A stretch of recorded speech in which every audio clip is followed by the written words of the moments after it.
Welcome, everyone. Nice to have you here. Nice to have you, Michael, over here, and also our lovely audience. I'll start maybe from short introduction. So today with us is Michael Shacklock, the author of the bestseller Clinical Neurodynamics book. The book translated to 7 languages, and I don't know how many copies printed and sold. I don't remember. Yeah, but I remember, those books, this book from the university times, and yeah, that was one of the best positions to learn more about the nervous system and the movement. You're also a researcher involved into many projects. You've been also a collaborator of a few researchers that were picked also by Spine as a best projects of a year, in terms of research, young researcher, and very experienced clinician as well. So, yeah, super happy to have you here, Michael.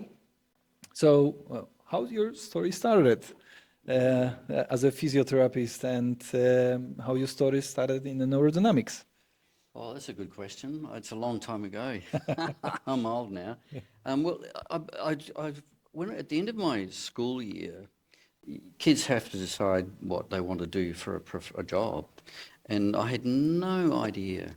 I just liked being active, and so my mother and father said, "Well, how about being a physical education teacher at schools?" And I thought that'd be pretty good. But then I thought, when you're a teacher doing that, what next do you do? And the possibility of becoming a physiotherapist after being a teacher was you couldn't do it. You'd have to go back to physiotherapy at the beginning. But if you became a physiotherapist, you could later become a teacher more easily. And so that was part of my decision. But the other part was that my mother said, look at physiotherapy. And so I went to the local hospital and watched physios work, and I went to a private practice in Auckland, New Zealand, who was actually run by Mark Laslett, who's really well known now for his great research in low back pain. And he was with Mackenzie Institute for a while, but he's done a PhD in back pain. And so he inspired me. He stimulated me into thinking, wow, physiotherapists can do functional diagnosis. They can watch movement, they can treat people. And I wanted to be a health practitioner as well. And so for me, physiotherapy was a really good opportunity. And so luckily I graduated from physio school after almost failing physiology. And happy that you passed? I'm happy that I passed as well. And then one of my first papers, first paper that I read was by Robert Elvey, who's well known in the area for neural techniques as well. And that got me really interested. And that was in the mid-1980s. Then I went to South Australia, Adelaide, to learn from Jeff Maitland's team in Adelaide, which fascinated me. And so that was part of my interest in neurodynamics, manual therapy, physical diagnosis, treatment. And then I met David Butler, who also inspired me. And so it's been a progression of many small changes to produce a big change in my life. So it's been a very rewarding and interesting experience, meeting great people. So that's my story, really. Well, really inspiring story, for sure. And so what made you to start, thinking about neurodynamics, and how you came up with those all ideas? It's 30 years now since your proposal of neurodynamics, and initially it was not so well researched as it is now. So what made you think about this? I think interest or curiosity was probably the biggest stimulus, because we did not know much about nerves, mechanical function of nerves at that point. And so I felt there was something really new, and I wanted to do something that satisfied curiosity. And so it links well with musculoskeletal, and so I felt that it was a good opportunity to develop new material. And I started reading my most hated subject at physio school, which was physiology. And that's when I realised how important it is. And so I felt that the two should be integrated because the research indicates that when you move, you change physiology. Same with muscles, bones and joints. But we'd not really applied movement integrating with physiology very much at that point. So for me, that was a big hole or a gap that I wanted to walk into and try and connect the ideas. Mm. And how neurodynamics changed within these 30 years, and manual therapy or physiotherapy changed within these 30 years? I think conceptually it's not really changed much, but the content and the pieces of information are constantly coming into the area. We're getting many smaller pieces of knowledge, but they're becoming more numerous. Now that's the conceptual or intellectual part. But the clinical part has had big changes. Clinically, originally we were being very mechanical with nerves, and we didn't really know much about sensitivity and physiology. But since in the last, particularly 20, 25 years, there's been a big change in the way physios approach neural techniques, and a lot of it is movement about sensitivity of nerves. So if a nerve hurts, mobilise a nerve, you're treating the sensitivity, you're not really treating the mechanical problem.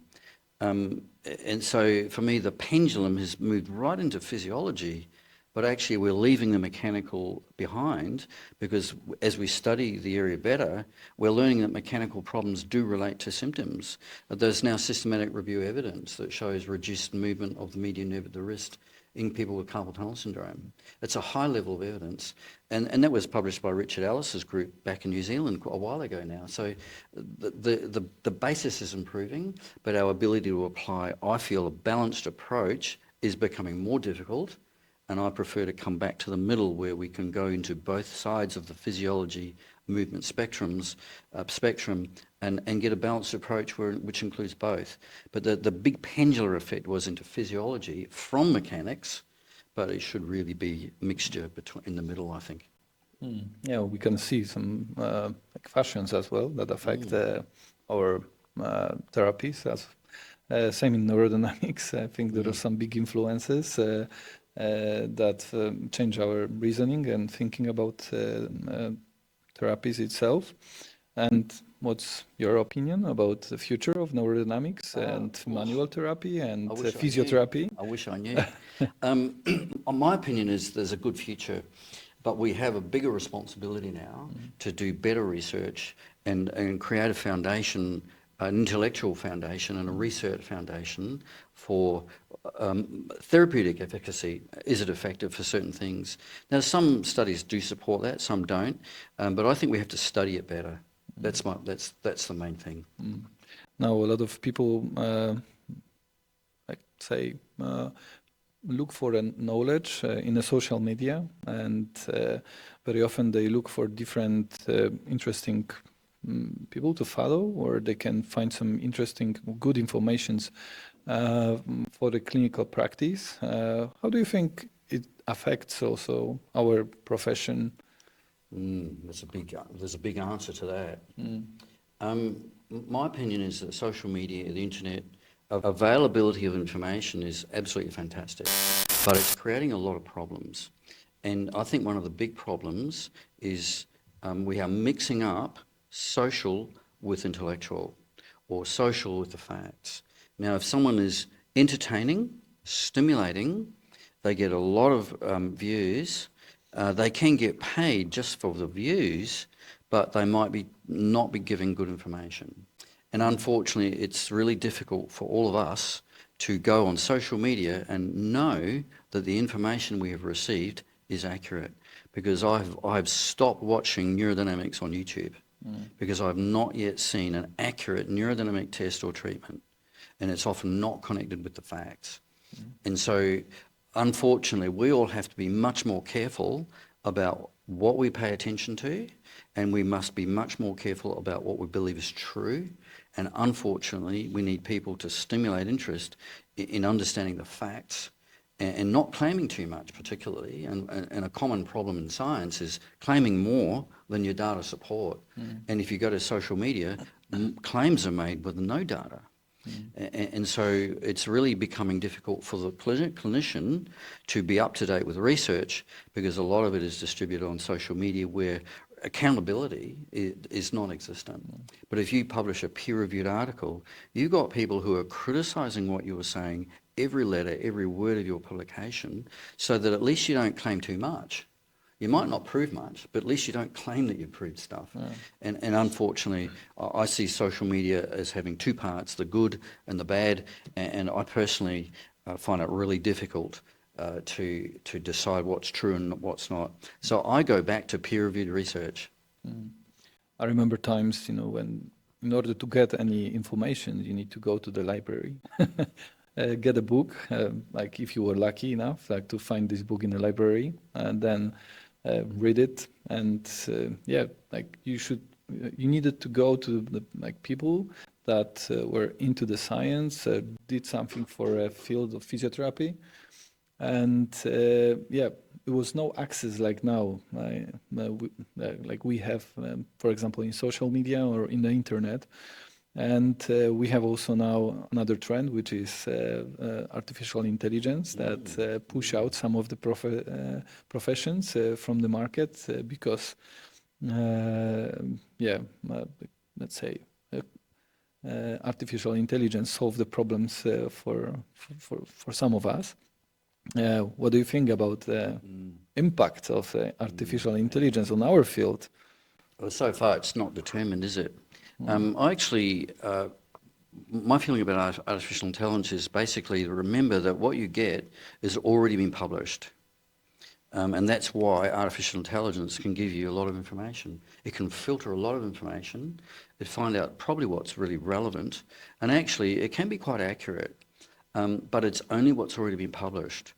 And so at this stage, it probably will predict future and so forth. But and so you're getting a kind of a commonality of ideas.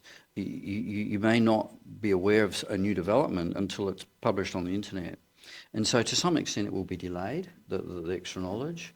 But it's efficient and often accurate. But we need something that's always accurate. And as I said, I was organising a webinar for next couple of weeks with somatic sensors, and the host was saying, he said to me, "Can you write a summary of your webinar, please, with subheadings?" And I thought, more work. Every time you do a 1 hour presentation, it's 4 hours of work. And he said, "No, wait a minute. I'll go on artificial intelligence and ask the AI machine to produce a summary of my presentation," and it was pretty accurate. It wasn't perfect, and I had to change some things, but it was quite good, and it's pretty scary. And it is scary, but I think in a clinical sense, I don't think it's going to stop our jobs, because people want to be touched, they want to be moved, they want to be communicated with, and so far AI can't do an accurate physical examination. And I know palpation is under a lot of pressure, but the research from Anina Schmidt's group a long time ago showed that palpation of peripheral nerve was really reliable. It was really accurate. And so I'm not actually despondent about the future, but we are going to have to work harder at improving our skills, because that's what's going to distinguish us from other practitioners who are not trained, and it's going to distinguish us from artificial intelligence. We're the ones who can feel a movement or watch a movement. We're the ones who can do functional diagnosis, not so much medical diagnosis, but we can do functional diagnosis, and we're a fantastic group of people to do that, because no one else does it. We might be overwhelmed with some of the information we get from the internet, and some of us might feel lost because it's so much critics like on everything we do, and like before putting hands on, like you keep asking yourself questions like is that works or no finally, and like that's also a big part of our times. So how would you advise like physiotherapists or young physiotherapists especially to get their knowledge, and build the skills and be better in making observations? Because at one point they are criticized we can be criticized for doing palpation, or like that everything is in the head and nothing is coming from the body. And yeah, so where's the truth finally? Yeah, look, that's a complicated answer, but my opinion is that Alison Rushton's group did a study where they looked at clinical outcomes in patients when they were treated by less experienced physiotherapists who were not mentored by senior physios, and the physios who were mentored by senior and experienced physios produced better clinical outcomes in the patients. And so it's unfortunate that has to be studied, but because the medical profession will say, well, we need mentoring. It's part of their culture. But with us, we have developed a culture of don't do it if it's not proven. And unfortunately, we will never have enough clinical trials for all our patients. So we then have to develop skills to know when to treat someone generally or when to do it specifically. And we need skills in both groups of areas.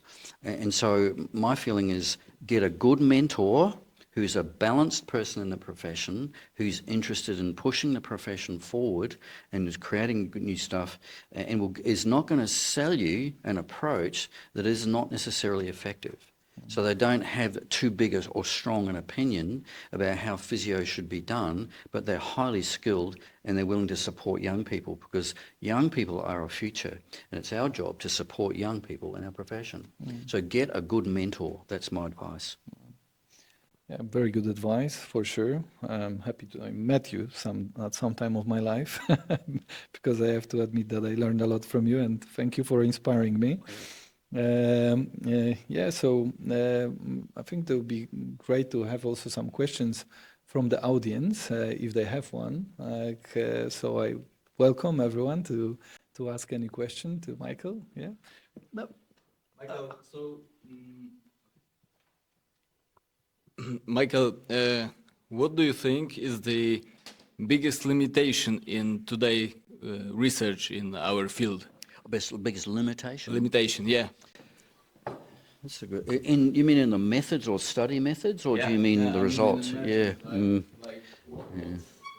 I think clarity is the big issue, and if you look at clinical trials, they often contain heterogeneous groups, but they're doing a homogeneous technique, and only some people will be affected by that specific technique, and so we are diluting treatment effects by getting maybe the wrong group or not an appropriate group.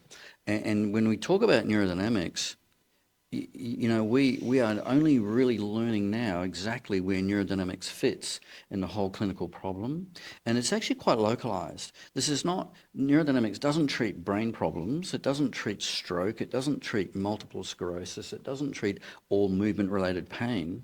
It extracts a subgroup with movement-related pain, nerve pain. And so if we then were able to study people with just movement-related nerve pain, that would help us understand the effect of our treatment. And so I think that clarity for me is one thing, and that's where specificity actually is really important. And so if you do a large clinical trial with just a general treatment without diagnosis in the patients, of course it's going to fail. And a classic one in physiotherapy is we study a syndrome or a set of symptoms, but we have no diagnosis. And a classic is lumbar radiculopathy compared with leg pain. Now, leg pain can come from many things, but if you have lumbar radiculopathy with movement-related nerve root pain, that's kind of pretty good. And so, around some of the studies that we've done, we've tried to make a diagnosis with biomedical diagnosis, which is electrophysiology and radiology. So we know what is wrong with the patient. But often we physiotherapy researchers do just get people with leg pain and figure out if nerve mobilizations help leg pain. Well, pretty non-specific. And so in terms of the balance between don't worry, be happy, keep moving as a solution for a lot of musculoskeletal pain problems, is true for a lot of people. Unfortunately, we need to be able to study it more specifically to find out when we should be treating it, when we shouldn't, and what is effective and what's not. And so I think clarity is, through selection and methods, are really important. And I think that's where the development should happen. Sometimes out of this research, some big claims are made, yeah, that something works or not, whereas we didn't include the right patients to the research. Yeah, exactly. And one of the most important responsibilities science has is to not be wrong. Now, it's not the same as making a big claim that might be true. We have to not be wrong. And so hopefully you see in research a very soft claim in the research, which is we only found this thing which might have implications for other things, but they need to be studied before we make strong statements about the implications. And that's the big word, generalization, generalizability. If it's not generalizable, then don't generalize. You always advise like students also to trust their observations. Yes, I do. So I think it's also important part in our profession, like because we work with function, so we rely on observations. Whereas we can see that more and more physiotherapists now, they're afraid to make observations and do their own reasoning. You know, I often do say, as you say, trust your observations. Now, that doesn't mean that you can make a diagnosis with your palpation, but it does mean that if you feel something that's harder than the other side, it's harder than the other side. Next step is why. And so I think people put the mystery of why into the skills, and they shouldn't. If you see something, if you feel something, believe that it happened. The problem is finding an explanation for it. If you do not trust your observations, you learn nothing, because that's your first step in learning. And so I see a lot of big statements in science that are not finding things, probably discouraging people from trusting their observations. Don't do this because there's no research for it. Well, if you saw it, it happened. Next step is why. And if you take something like Nobel Prize winning research, gastric ulcers, they were originally thought to be caused by stress. Well, some smart doctors decided to test it with a single case study because they felt some people had an infection. And one doctor swallowed Helicobacter pylori bacteria, gave himself a gastric ulcer, then treated it with antibiotics, and that led to clinical trials which are now generalized globally and have saved thousands, maybe millions of people's health issues. And that was from a single case study. Trust your observations. It's not proof, but it's the first step. So for sake of science, huh? Yeah. And actually, when we think about neurodynamics, a lot of it's not proven, but my opinion is the strength in the approach is that its mechanisms many have been validated. And so if you trust your observations, you then can apply science creatively. It doesn't mean you are just picking things out of the sky. It's not metaphysics, but if you trust your observations, understand the mechanisms, you then have an opportunity to change those mechanisms. And we will never have enough clinical trials for our patients. So we need the skills to apply our knowledge. And that is starting with trust your observations. Any other questions from the audience? Question about the contralateral techniques. How you found out like those techniques? Maitland once said, a technique is a brainchild of ingenuity, and other people say people get creative when they need to. People solve problems when it's necessary. And I was put under I was under pressure. I was at the University of South Australia doing the Maitland course there, and every 2 weeks approximately we had to give a tutorial on a subject, which means we had to read the subject extensively, research particularly, and then present an overview of the subject. But we only got a good, if we got it really, really good, we only got a medium mark. We got a really good mark if we could create something new, because they wanted to stimulate our creativity, because that's how you solve problems in patients. You have to be creative.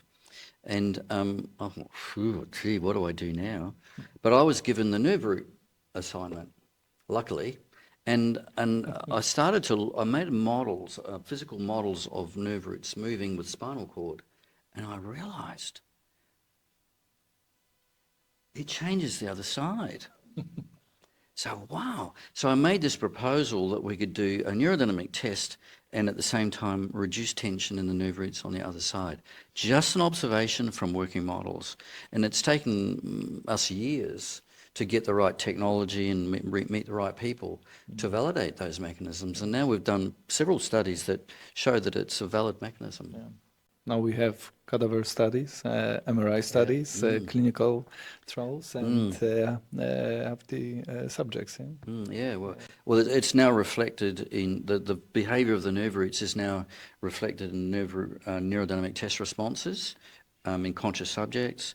We've shown in cadavers that when you move the nerve roots down on one side, it reduces tension in the other, and we've shown that it must cross through the spinal cord with MRI with Marinko Rada's award-winning research there and in spinal cord movement.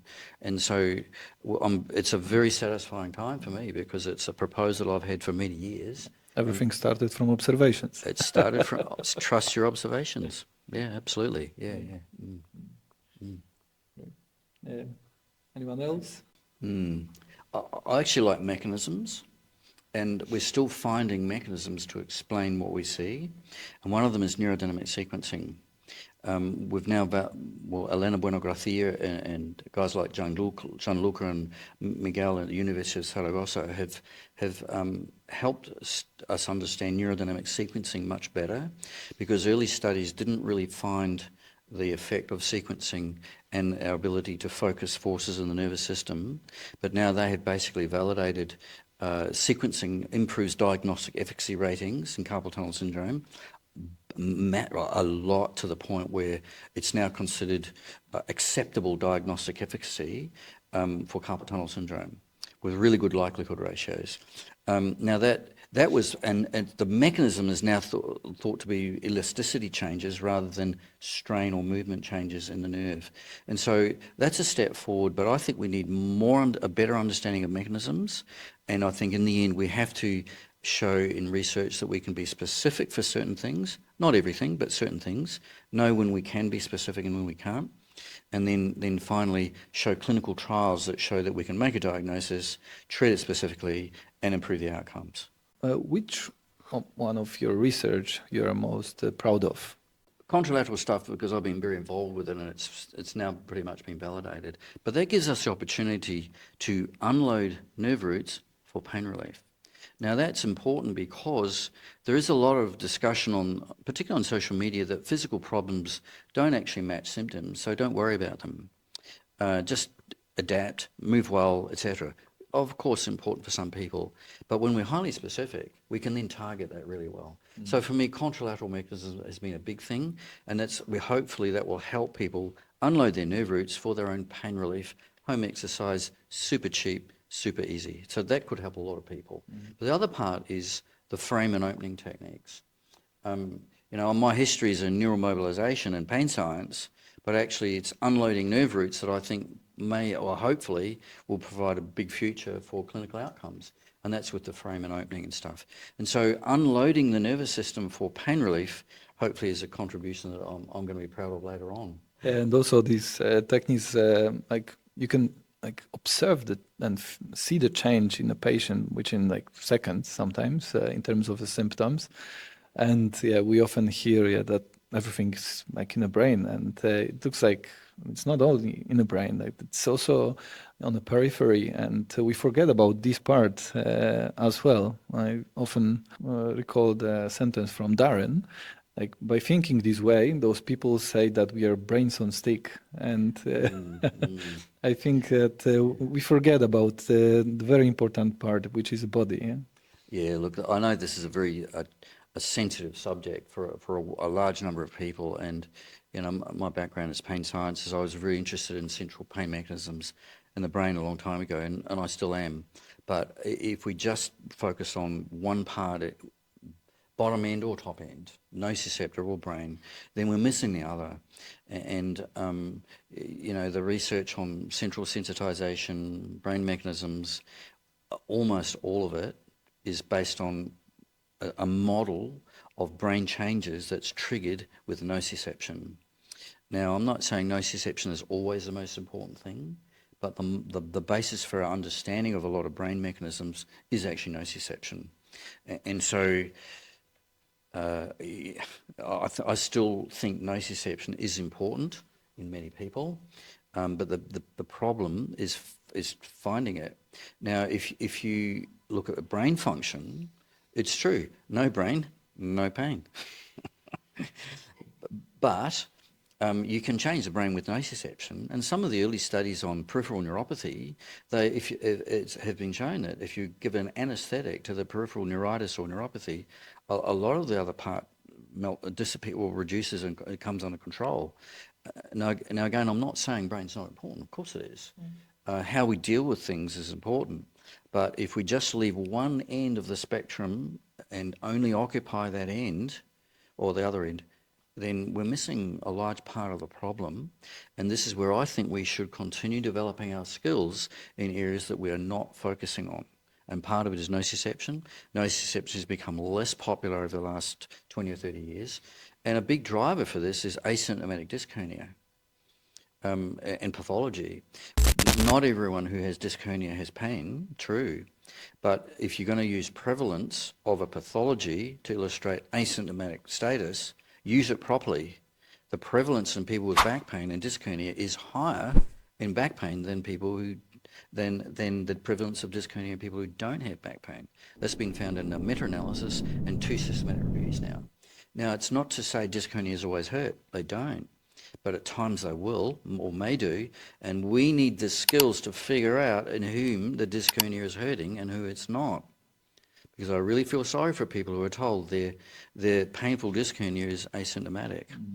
I feel sorry also for patients that were treated this way, and actually I have a very bad experience from one of the patients that had a sequestration of the disc and was told by the therapist that, don't worry, like everything is in your head, and she couldn't sit, stand, walk, do nothing. She couldn't do anything to reduce her pain, and she was told that we won't do anything. We'll just talk about your pain. And I think like if we approach this way, patients will move to some other professions that will try to solve their problem by doing something. It's already happening. Yeah. People are going to other health practitioners away from physiotherapy because they touch the patient and they move the patient and they give them skills to treat themselves, for instance. And so, people will move away from physiotherapy, and it's already happening. I have difficulty with it as well because for me, part of the conflict is some of the best results I've ever had is with treating people's minds. Motivating them, explaining that it's not a serious problem, they do need to move, not moving is bad for them, it will make your tissues more sensitive. These are all really effective strategies for a lot of people, but there is other groups of people who that just doesn't work. And if we treat one group as every group, then we're the problem. We have to develop the skills again to find out what the problem is and treat it with a focus instead of generalizing. If it works in 30% of population, doesn't work. Yeah, exactly. Yeah, exactly. So, yeah. Any plans for new research, for the publications, like for new books? No, actually, my plan at the moment is to finish my research obligations and then develop new material over the next few years. And David, he and I, we're collaborating in a study on the lumbar spine, and hopefully in the future there's ethics committee submissions coming up. And if that goes ahead, then we'll be looking at a bigger clinical trial for the nerve root unloading techniques in the foramen. The pilot study we did recently was great results, but more study to be done, and so that's a major part. That's really interesting. I was in South Africa quite a few years ago at a conference, did a presentation, and at the end of the conference, it was the National Physiotherapists Association of South Africa. Fantastic. At the end of the conference, they didn't have music, lights, fantastic, congratulations. They had 3 patients with chronic illnesses present about their perception of us. Oh, it was amazing. These people had transverse myelitis, so paraplegia, stroke and head injury. And one of them said, I hated you, but you got me functioning. And I said to my colleague, I'm here for the same reason that I started, to help people. Simple. Yeah, that's what we should all have in mind. Yeah, I think so. And I think a lot of young people, particularly, they're influenced by glamour, prestige, social media. And Australia, we have a real problem retaining physiotherapists in our industry. On average, they leave the profession after 7 years. And I think it's because of the expectations not matching reality. You have to care for someone else. You have to listen to them. You've got the headache and you have to listen to your patient. You can't tell your patient about your headache or your back pain or your exhaustion. And so I think caring for people should be one of the primary motives of physiotherapists, and that will naturally motivate us into learning well. But if we're bored, if we don't care about our patient, we're never going to do a good job. I really like the structure they have in Prague. And when we talked with Zdenek Czech, one of the hosts in Prague, when we've been teaching a few weeks ago a neurodynamic course, you remember he mentioned that during the registration, to the university, they need to pass also interview with academic teachers, and they were interviewing young people that wanted to become a physiotherapist and ask them why they want to become a physiotherapist. And I think that's a great idea, and I think it should be done worldwide. Because the thing you said, this reason for becoming physiotherapist is super important. Yeah, we really should want to help others, and that should be our main motive in our work, our profession. And I think a lot of young people are surprised when they have to work for other people. They have to care about someone who's sick. They have to lift them out of a chair. They have to do hard work all day. And I think they're surprised. They didn't expect it because they weren't given that information. And they're not interviewed now in Australia. You can do a master's degree of physiotherapy all online. You don't meet anyone necessarily. And so we were interviewed, and if you did not get eye contact, if you didn't smile and communicate well, your interview rating went down. And so even though we're a physical profession, we're also a social profession. And that's part of how you get a patient to engage. And so I personally think we should go back to interviews. Mm-hmm. Yeah, I agree. Do you have any patient that was a case that was one that was some extraordinary case you remember by that time by today? Yeah, I do. Yeah. This is a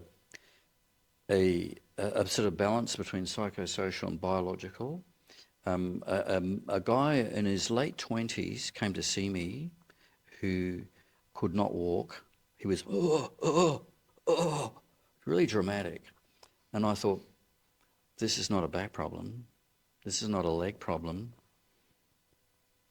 It's up in the head. And he was very big, very difficult to treat manually. And I said, look, what's your opinion about you? What do you think the cause of your problem is? It's neural tension. And I said, is that why you came to see me? He said, yes, you do neural tension. And I think you need to treat me with neural tension. That was at the times of ChatGPT. Well, it was before then, and I went, oh, this is a disaster. This is not neural tension. But he was so convinced. I felt that it was a neuropsychiatric disorder. I think he had a delusion from a brain problem. And because when he wasn't paying attention, he could move normally. Now, that's not a stable physical problem. That's something that's very affected by the brain. And I started to ask him about his psychiatric history. And he got really angry. So I said, well, okay, all right. We won't ask you more about your psychiatric history. And he did not actually have a psychiatric history, but I just was curious to know if he did. Now, after several treatments, he left the city and went to another major city, and he wanted phone consultations to help him, so I helped him there. Then he ended up calling me one day as if he was drunk, and he was on strong opioids. And I said, where are you? And he said, oh, I'm institutionalised. I'm in a rehabilitation centre, multidisciplinary rehabilitation centre. Oh, that's pretty dramatic, pretty big. And he said, the psychiatrist has talked to me about my problem. Oh, what does the psychiatrist say? I have a bonding problem with my mother. Oh, okay. Well, that may be true. It's not my area. But I thought, that's pretty strange. Bonding problem with your mother probably doesn't make you think you have neural tension. I didn't see the connection. Maybe some other issues, but it was too specific. And so over a number of visits, we lost contact. And then he went to another city and was institutionalised again. And this time his physio rang me and said, Michael, what is happening with this fellow? And I said, good question. And I said, I think he's got a neuropsychiatric disorder. I don't know what it is, but I think he's got a delusion. And he said, actually, it's interesting you say that, because we watch him, the nurses watch him when he's asleep, and he can move normally. But when he's awake, he can't. He's got neural tension. And so in about a year, the physio finally called back and said they have finally made a diagnosis. He had a degenerative brain disease, and he died.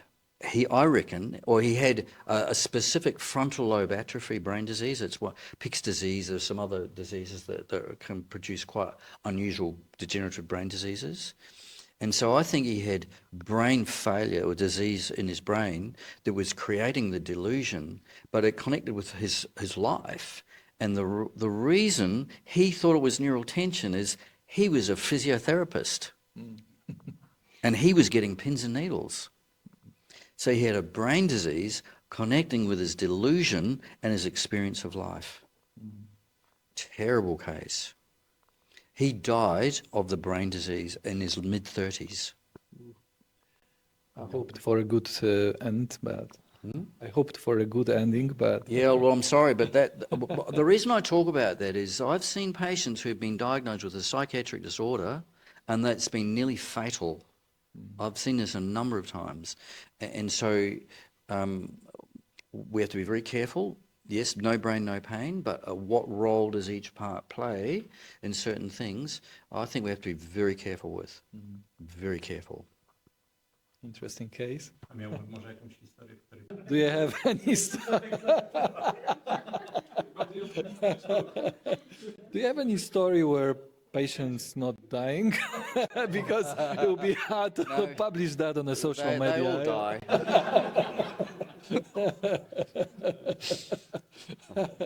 I'm trained very well in CPR.